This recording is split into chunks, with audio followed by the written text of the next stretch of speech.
Солзавец приведени, полесно повредени и искршено полициско возило. Пристигнувањето на земјоделците од цела Грција во Атина не помина мирно. Полицијата постави блокади на 8 различни места на влезот на грчката престолнина, за да ги спречи со трактори да стигнат на Синтагма.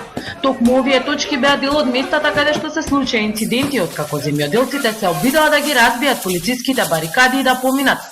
Оние кои дојдоа од Пелопонес жестоко се судрија со полицијата која употреби солзавец, додека пак земјоделците ги напаѓаа со камења, а искршија едно полициско возило.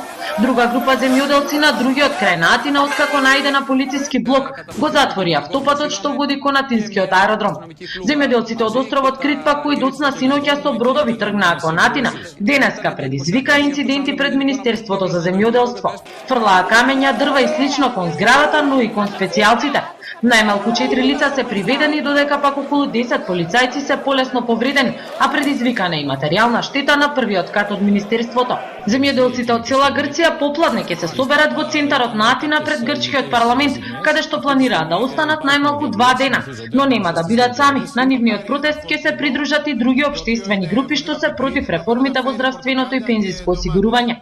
И покрај тоа што голем дел од грчките земјоделци се веќе во Атина, како и во изминатите 20 дена, блокадите на граничните премини остануваат во одредени временски интервали.